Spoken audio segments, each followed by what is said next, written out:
Professor Azizur Rahman हूँ, आपका मुआलिज, आपका खैर ख्वाह।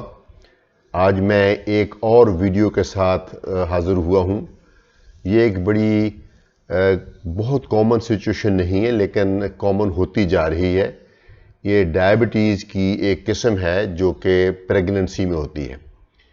तो हम इसको उस कंडीशन तक नहीं रिस्ट्रिक्ट रखेंगे, एक ब्रॉड टॉपिक लेके चलते हैं कि डायबिटीज़ के साथ जो प्रेगनेंसी या हमल, वो किस तरह से, उसमें क्या प्रॉब्लम है और किस तरह से उसको कर सकते हैं। पहली बात तो ये है कि चूँकि डायबिटीज़ अनफॉर्चुनेटली बहुत कॉमन हो गई है और डायबिटीज़ अब यंगर बंदों में हो जा रही है। इसका मतलब है कि अब यंगर एज, जिस उम्र में बच्चे पैदा होने होते हैं, उस उम्र में भी शुगर होनी शुरू हो गई है। तो प्रेगनेंसी का जो शुगर के साथ तीन तरह से सिचुएशंस आ सकती हैं। एक तो ये हो सकता है कि कोई शख्स, कोई खातून पहले से डायबिटिक है और वो ट्रीटमेंट ले रही है और अभी चाइल्ड बेयरिंग एज है, चाइल्ड प्रोड्यूसिंग एज है, तब वो कंसीव करना चाहती है। तो ऐसे में तो बेस्ट ये है कि पहले प्लान किया जाए, फिजिशियन के साथ डिस्कस किया जाए कि ये प्रेगनेंसी प्लान करनी है, तो उसके बारे में हम हमल से पहले ही बेहतर शुगर कंट्रोल करें। वो दवाइयाँ जो प्रेगनेंसी में सेफ़ हैं सिर्फ वो रखें, जारी करें, बाकी बंद करें। बाकी जो मेडिसिन बंदा ले रहा है उसमें वैसी जो गैर ज़रूरी वो बंद की जाए। अच्छा, दूसरी सूरत ये होती है कि किसी खातून को पहले डायबिटीज़ नहीं थी और हमल के भी शुरू वाले हफ्तों में नहीं थी, लेकिन जब 6 महीने हो गए प्रेगनेंसी के, तो उस वजह जाके डायबिटीज़ अपीयर हो गई। इसका नाम है जेस्टेशनल डायबिटीज़।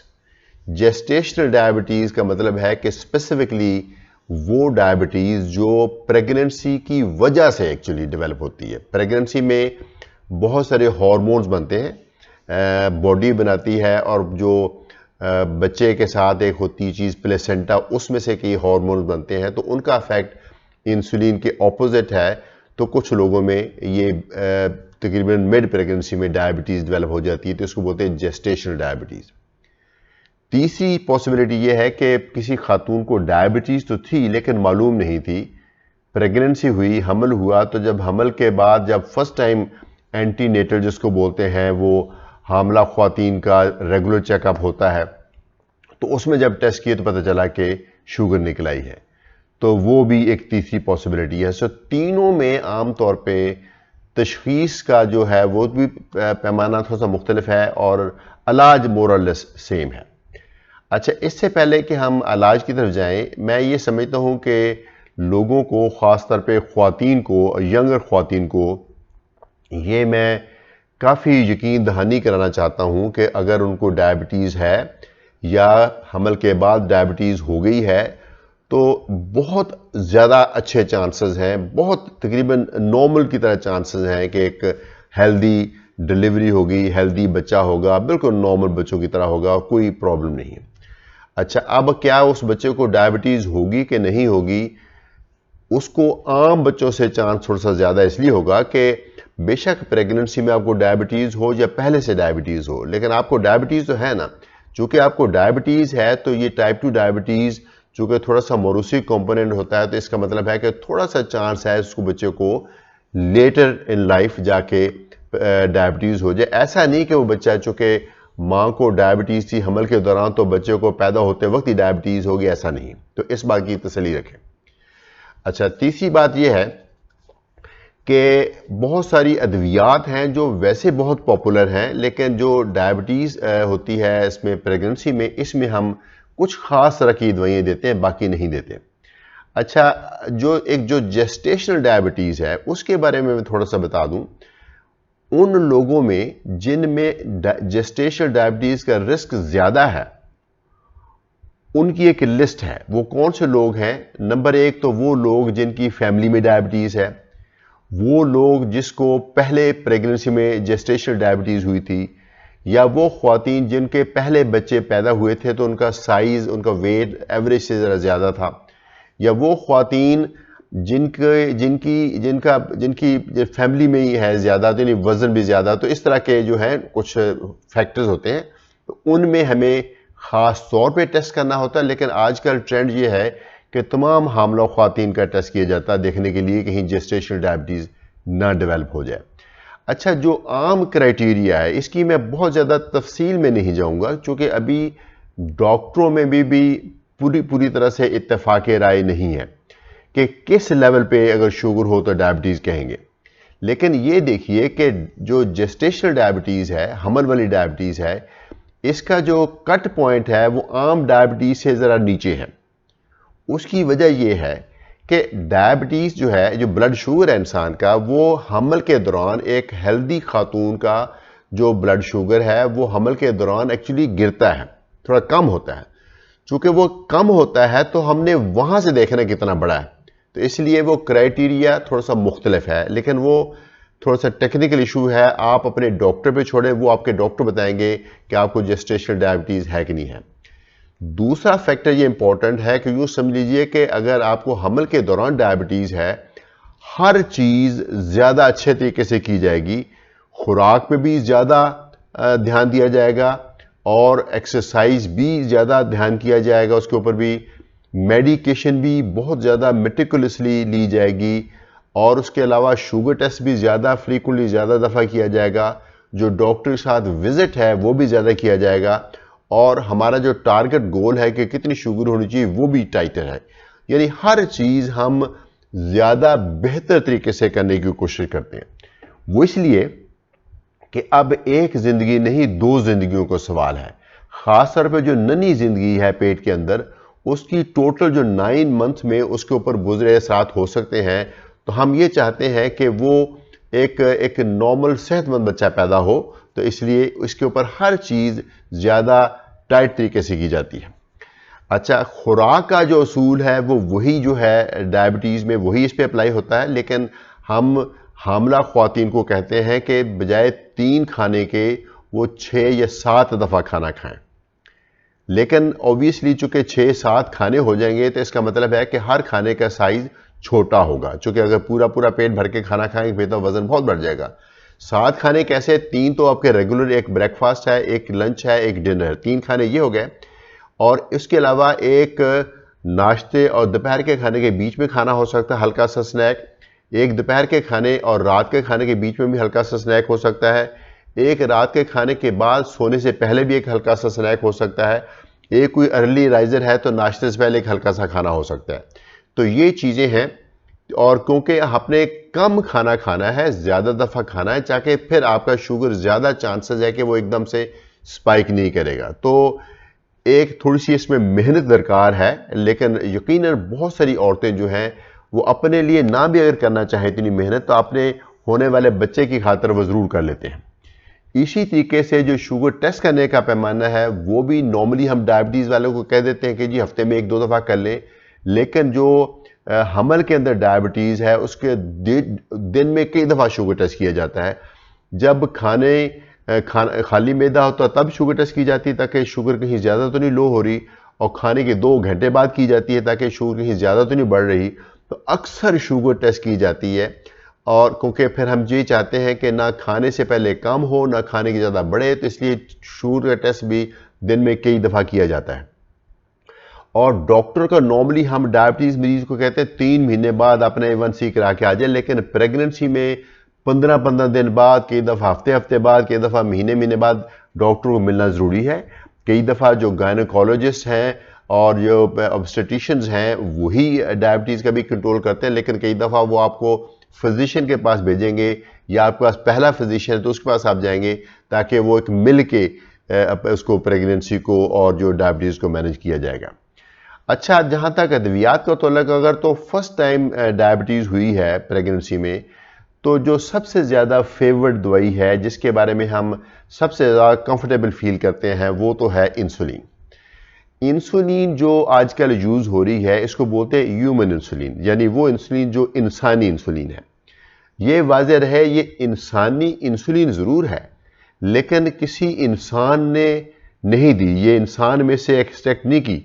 ये उस तरह से नहीं की जैसे कोई बंदा ब्लड देता है तो उसमें से कुछ चीज़ें निकाल लेते हैं, ऐसा नहीं है। ये एक जेनेटिक इंजीनियरिंग के एक बड़ी मॉडर्न साइंस के तरीके से इंसान के अंदर से वो जीन जो इंसुलिन बनाती है वो निकाल के जरासीम में डाली गई, इकोलाई जो जरासीम होता है उसके अंदर डाली गई, और वो जरासीम चूंकि जीन इंसान की चली गई तो वो जरासीम इंसुलिन बनानी शुरू हो गया। चूंकि जीन जो है वो इंसान की थी, वो इंसुलिन जो बनी वो बिल्कुल इंसानी इंसुलिन है।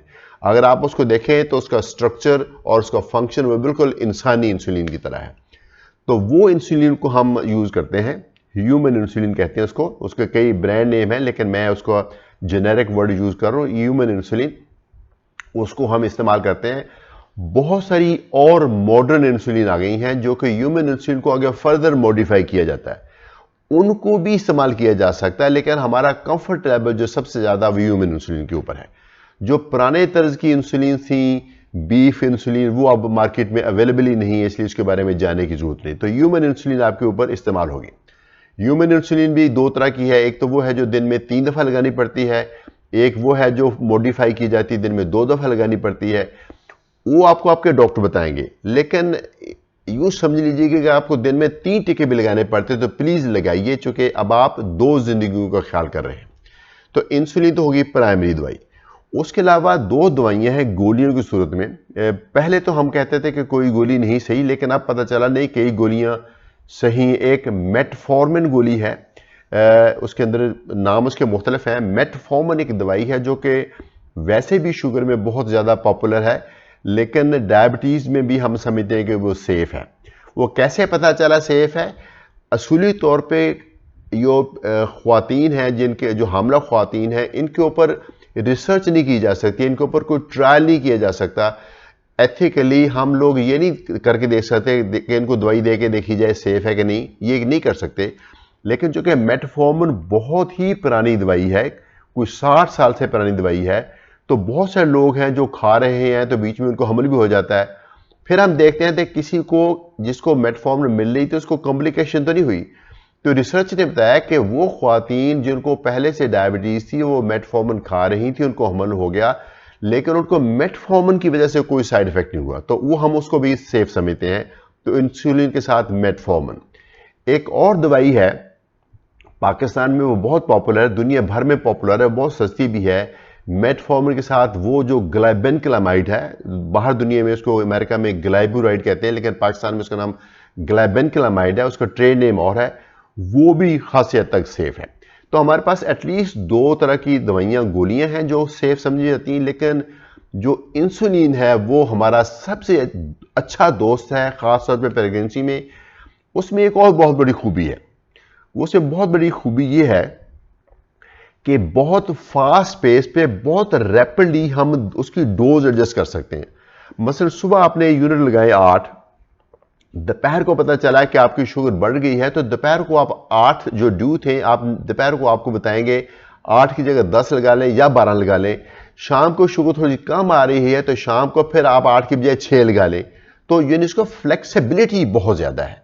तो थोड़ा सा उसमें तरद्दद टीके का ज़रूर है, लेकिन एक अपने बच्चे की अच्छी सेहत के लिए इतनी कि आप तकलीफ़ ज़रूर बर्दाश्त करें। अगर आपको जेस्टेशनल डायबिटीज़ है या डायबिटीज़ ड्यूरिंग प्रेगनेंसी है, तो मोस्ट प्रॉब्ली आपके डॉक्टर आपको इंसुलिन सजेस्ट करेंगे।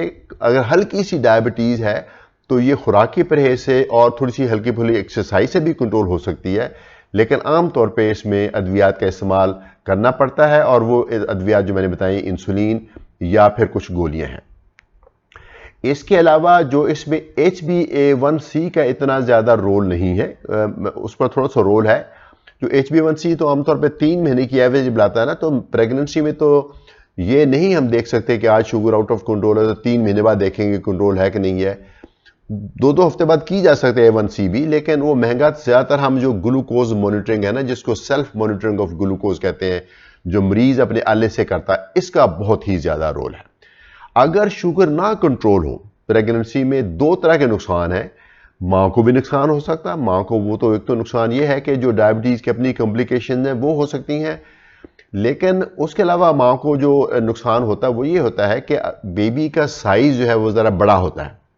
अगर शुगर कंट्रोल ना हो हमल में, तो बेबी का साइज़ बड़ा होता है और बेबी के इर्द गिर्द जो पानी की मिकदार वो भी ज़्यादा होती है।